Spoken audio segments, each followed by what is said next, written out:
কিন্তু যদি কোনো গুনাহগার ব্যক্তি মারা যায়, তার আত্মাটা যখন আল্লাহর দরবারের জন্য হাজির করার জন্য নিয়ে যাওয়া হয়, কোনো আসমানের দরজা খুলে দেওয়া হয় না।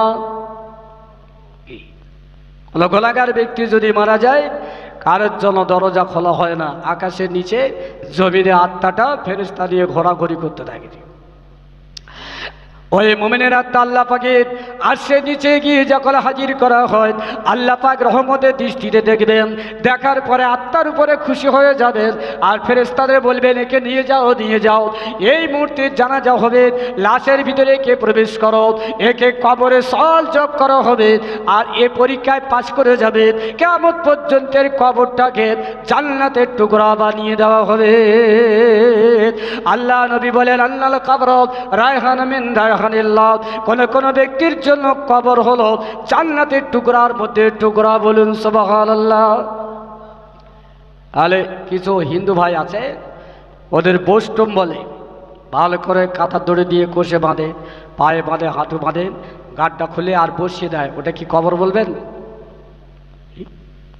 খ্রিস্টানদের বাক্স বন্দি করে ওই এক হাঁটুকের থেকে একটু বেশি খোলে, আমাদের কোমর পর্যন্ত খুলতে হয়। বেটা ছেলে হলে নাভি, মেয়ে ছেলে হলো বুক।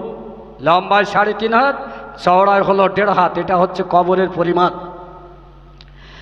তাহলে খ্রিস্টান ভাইদের বাক্সবন্দি করে মাটি চাপা দেওয়া হয়, ওটা কি কবর বলবেন? সারা পৃথিবী যত কবর আছে, মোমেনের কবর আল্লাহর কাছে জান্নাতের টুকরার মধ্যে টুকরা। বলুন সুবহানাল্লাহ। তো ওই আত্মা বলবেন আল্লাহর দরবার থেকে, আল্লাহ পাক বলবেন, যাও ফেরেশতারাকে নিয়ে যাও, এর কবরে সওয়াল জবাব হবে, ওকে জান্নাতের শান্তি কিয়ামত পর্যন্ত দান করা হবে। বলুন সুবহানাল্লাহ। আল্লাহ হাদিস পাকে এসেছে, নেম তো কাল আরুষা।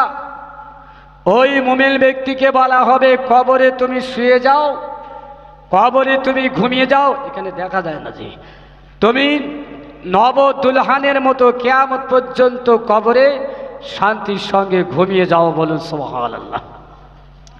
আর আমি হাদিসের পূর্বের দিকে ফিরে যাচ্ছি। ফালা তাহাবেসুহু ওয়াসরাউ ইলা কবরিহি। তাড়াতাড়ি একে জানাজা পড়ে কবরস্থ করো। তাহলে কবর দেওয়ার পরে আমাদের দেশে কি হয়, এখন এটা চালু হয়ে গেছে, আগে ছিল না।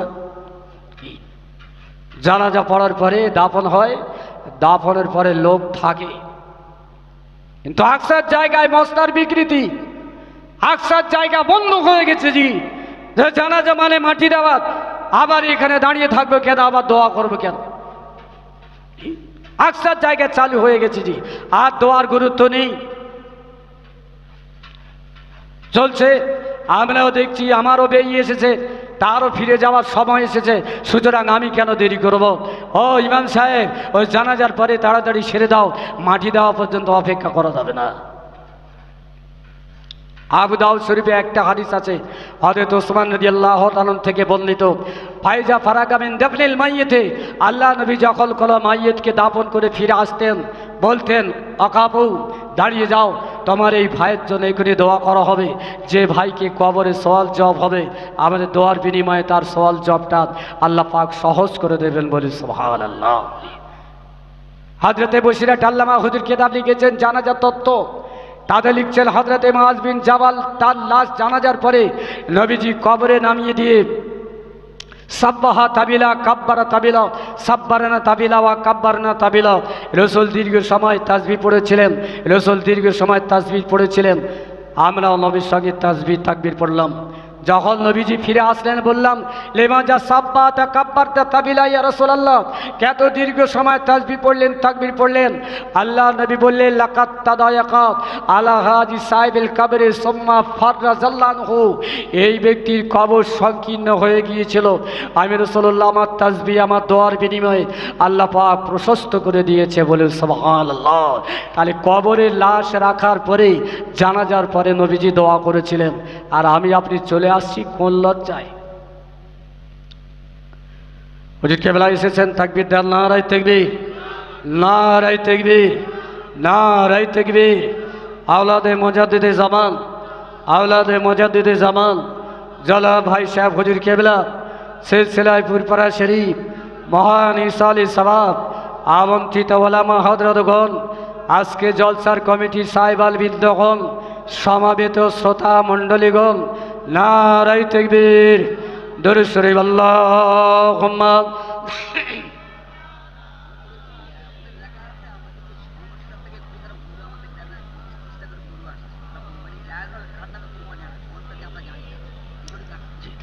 এ অনেক আগে বলেছে, এখন নতুন করে বলে আর মারামারি হবে। তো ঘটনা যেটা সংস্থার কোরবানি, এই গরুগুলো দেয় তবলিগ ভাইরা জি। তাহলে আমরা ফুরফুরা করি, আমাদের হুজুরা দেন না তো জি, তাহলে আমরা লোভে পড়ে খাই কেন? তবলিগরা দিচ্ছে, তবলিগরা খাক, আপত্তি কিছু নেই।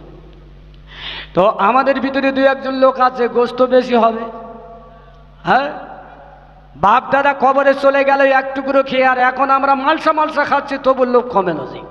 ফ্রিজের ভিতরে জমা রেখে দিচ্ছি তবু পোষে না। ওই ঢেউ খাওয়া গরু, আমি বলি ঢেউ খাওয়া, যার কোনো মালিক নেই, এর ভিতরে 2 নম্বরই আছে, কিনতে দেয় বড় গরু, কেনে ছোট গরু, আর বাছাই বাছাই করে সব জামাতি লোকের হাতে দেওয়া হয়। আসলে উপরে ওদের যা নীতি আছে, যে এলাকায় মুসলমান কোরবানি করতে পারে না, গরিব মানুষ যারা পায় না, সেই জায়গায় পৌঁছানো দরকার। এরা গরুগুলো দিচ্ছে ফুরফুরা এলাকা, যাতে দলবাজিটা হয়। তো সেই জন্য অনুরোধ, এটা ফুরফুরা সিলসিলার গরু না, যদিও হালাল পয়সায়, যদিও হালাল কোরবানি, কিন্তু আমরা ফুরফুরা সিলসিলার মানুষ এই কোরবানি করে না, এই গোস্ত খাই না। একটা গরুতে কটা নাম দেওয়া হয়? একটা গরুতে কটা নাম? 7টা। কিন্তু হেদায় কিতাব এসেছে আল বাকারাতু সাবাত, আল বাকারাতু সাবাতিন ওয়া সাত্তুন ওয়াহিদা, একটা ছাগলে একটা নাম, আর একটা গরুতে 7টা নাম। তাহলে একজন ব্যক্তি যদি গরু কেনে, ওই 7টা নাম দিতে হবে না তো হবে না, না একটা নাম দিলে যথেষ্ট? সাহেবে নিসাব, যে ব্যক্তি কোরবানি দাতা, তিনি যখন গরু কিনছেন তার একটা নাম দিলে তার হক আদায় হয়ে যাবে। বাকি যে 6টা থাকে এটা হলো মুস্তাহাব বা নফল, মুস্তাহাব বা নফল। তাহলে একটা লোক 30টা গরু দিচ্ছে, একটা লোক 20টা দিচ্ছে, কার নামে কোরবানি হবে বলেন? আমাদের এলাকা জামাতি ভাইরা বলে অত দেখতে হবে, নিবি আর খাবি, চামড়াটা ফেরত দিবি। হ্যাঁ, তাহলে নেবি আর খাবি, চামড়াটা ফেরত দিবি, এটা একটা দলবাজি। আমরা ফুরফুরা সিলসিলা এই গরু খাই না। এই নিয়ে জীবনতলা বন্দুক বার হয়েছে, এই নিয়ে খেড়িয়াতে বন্দুক বার হয়েছে, মারামারি অনেক পর্যন্ত হচ্ছে। আমাদের ভিতরে কিছু লোক আছে, তারা লোভী মানুষ, ওরা তো মুসলমান, আর ওরা কি খারাপ কাজ করছে? এখন ওরা মুসলমান, খারাপ কাজ করে না, এখানে কি যুক্তি দেবেন জি? আমি যে সিলসিলার গোলামতি করি, খাদেম, আমি সেই সিলসিলার কথা বলতে পারি। ফুরফুরা হুজুররা কেউ এই গরু বিতরণ করে না, আর কেউ এই হুজুর কেবলারা কেউ এই গরু দেন না জি। আপনারা যদি ফুরফুরা সিলসিলার হয়ে থাকেন, দাদা হুজুর মতপথকে ভালোবাসেন, অন্তত এর থেকে দূরে সরে থাকবেন। কে খাচ্ছে আর কে পাচ্ছে ও দেখার আমাদের দরকার নেই, এটা আমাদের দেখার দরকার নেই জি। আল্লাহ হেফাজত করেন। অনেক তথ্য, অনেক দলিল আছে, কিন্তু বিতর্ক কথাবার্তা বেশি না বলা ভালো। মেন সমীক্ষা এটাই, আমরা ফুরফুরা সিলসিলা এই গরু খাই না, আমরা এই গরু নিই না। আর যদি এই মহল্লায় কোরবানি হয়, আলাদা কোরবানি করে আলাদা বিল্লি করতে বলেন, মহল্লার গরুর সঙ্গে মেশাবেন না জি। মহল্লার গরুর সঙ্গে এই গোস্ত মেশাবেন না। একটা গরু কমপক্ষে 2 বছর হলে তবে তার কোরবানি চলে। ও বাবা, 22 কিলো ওজন হচ্ছে একটা গরু, কি একটা গরুর বাচ্চা 22 কিলো ওজন হচ্ছে, ওর এখন কোরবানির বয়স হয়নি, অথচ আপনাকে খাইয়ে দিচ্ছে কোরবানি হিসাবে। তাহলে কোরবানি যদি পাড়ায় দিলেন, তাহলে গোস্ত খেতে বলে চামড়াটা ফেরত নিচ্ছেন কেন? দান করে ফেরত নেওয়া যায়? এরকম হাজারটা প্রশ্ন আছে, হাজারটা প্রশ্ন। সেই জন্য এক কথায়, আমরা ওই জামাতিদের গরু খাই না, আমরা জামাতিদের গরু নিই না। যদি কোনো হিজবুল্লাহ মানুষ নিয়ে থাকে, সেটা তার ব্যক্তিগত, এটা সিলসিলার অনুমোদন না। আল্লাহ হেফাজত করেন। হুজুর কেবলা এসেছেন, আসতে পারেন। আমি আমার হাদিস পাখির দিকে ফিরে যাচ্ছি। বলবেন হয়তো হুজুর যে কথা মুখস্থ করেছেন সেই কথা বলছে না, আমি দাদা হুজুর পীর কেবলার মতাদর্শের কথা বলছি।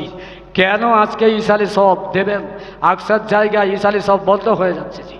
কেন কেন আজকে এই বিতর্ক? চাঁদা তুলে আজকে একটা ক্লাব পাকা হয়ে গেল, অথচ চাঁদা তুলে একটা মাদ্রাসা পাকা করতে পারি না। চাঁদা তুলে একটা ক্লাব চলে, একটা মসজিদ চালাতে পারে না, ওই 4-5 জন যা পড়ে তাই। আমরা কি মরবো না? সেই জন্য সরকার গড়া একটু নাড়া দিচ্ছে, হ্যাঁ একটু নাড়া দিতে চাচ্ছে। মসজিদ মাদ্রাসা যাদের ভক্তি শ্রদ্ধা ভালোবাসা নেই, এই ঠেলায় পড়ে একটু মসজিদের প্রতি ভক্তি আসুক, একটু ভালোবাসা আসুক, সেই নাড়াচাড়া দেওয়া হচ্ছে।